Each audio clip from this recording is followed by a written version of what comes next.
sanam ko puilu re segun seta. Tobe gate ko tenya pe edi sanam ko edi duk sa badai chet peta bona. Jaha ki teheny abu Mayurbhanj rin meta ayo ar baba saman hor teny puisa renge jalate bahare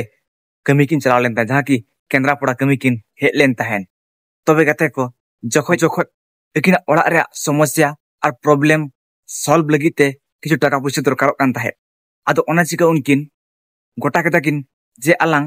bahre lan chala amen kate ar onka lekate unkin Kendrapara te huru iru kami kin hej le tahen. Jokho yakin onka akil gan hor kin bang kana kin osikit hor kan tahen kin ado ona chika kin ka best kami bang kin nyam le khatir te yakin mujhe ter kate ko huru iru kami kin hej len tahen Kendrapara te. Tobe jokho huru iru kami kin hej len tahen se tobe onde khon akin kichu din kin kami ket pore payment ko atang ket pore akin ar janam disom tikin ruwar kan tahe. Tobe kate ko jokho akin Kendrapara khot Bariputa te jokho bos tikin chalak kan tahen se jokho bos tikin dej akan somoy okto re jaha ki abu baba saman hora jiwi tay bos rege chalawena. Jokho bos re jiwi tay chalawen pore ona bos ni conductor abang bos driver mesa kate baba hor do bos khon ko ango gidi kadia ar ayo hon hoge ko ango gidi kat kida ona ho atra talamara hor re. Tobe gate ko ape kata bun lei pe je ape nungkan somoy re ape chet pe chika kiya huna. Menkhan gate ko jaha ini ayo saman hore tahen kan tahet uni aiten chet disudis hon bai tahen kana ar ai jaha ki eta bhasha te aj bestik rod hon bai rod dare kan tahen kana ar ona okto re gate ko sirf aj aji jamaya tak goj hormo sure aj duru kate rage kan tahene. Tobe gate ko no kana somosya teheny abu ko tala nyelogok kana. Tobe gate ko ape kata bun lei pe je teheny metang hor ar metang horak duk bako bathika dareyak kana jokho gate ko tikna rasta dhare ko doho gidi kin tahen kana ona somoy re gate ko ape uihar tabun pe je ona rasta te tino hor ko seno hiju kan tahe tino hor gadi motor te ko senok kan tahe menkhan okoy ho unkin help lagit te ako ti ge bang ko laha le tahen kana.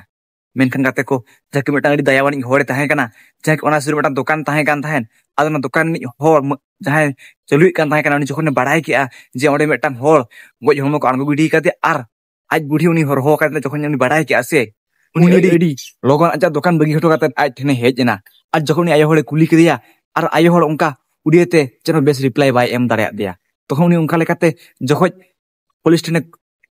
kol keda ar police ko hej ena onka lekate uni baba hora goj hormo jaha ki medical hui ko idile tahen kana ar medical khon hoge orak re ବ୍ୟବস্থা sanamak ko koraw ko tahen kana. Tobe gate ko ten in ona nyakate sir metang oni badai nyam kia je tehenya lekan jug re jaha ki marang jaha tahen kana sedai okto se ona okto korin hor do adi dayawani ko tahen kana. Menkhan nito jaha noa somoy okto hej akana noa somoy re to metang hor ar metang hora duk katha ar ona ja mone rea kosto do bang ko thika dareya judi kate nu thika kiya se hunang tobe jaha ayo ara baba hor jaha rod dhare kin tahen kana tobe jahay bang jahay ako gadi ko ango kate hunang ekina duk ar bang hal chal ko thika kiya hunang ona chika nito ka somoy hor nuna ko nirmaya chabaw kana jaha ki metang hor ge ar me hora duk katha ar moneda kosto katha bang ko thika dareyak kan tabuna gate ko. Ma chika ing to noa giñ men tabuna gate ko ape ho ape jibon re to hoyto bole teheny suk menaa pale gapa din duk hej dareya ona chika jahay duk re menaya uni ape gorwai pe uni saw emai pe ar aisa talam re gorwai pe ar uni support pe tobe enan se gate ko amak jibon jokhon duk hijua tobe am eta hor ko support meya ar am judi eta hor bam support ka kowa ar am support em khojoa tobe bohe chando bonga ho asirwad do am bai emama. Ma chika ing to noa giñ mena am eta hor goro ako me enkhan am hoko goro ama am eta hor support kom enkhan am hoko support meya eta hor duk re am seledok me enkhan amak duk re hor hoko seledok geya. Tobe gate ko tenya video cheka bujau ket tabuna judi bako bujau kata metang like kat tabun pe ana channel subscribe kat tabun pe joto kata ngara nyapama bun next taw nawa video re ma to serem inset kon johar.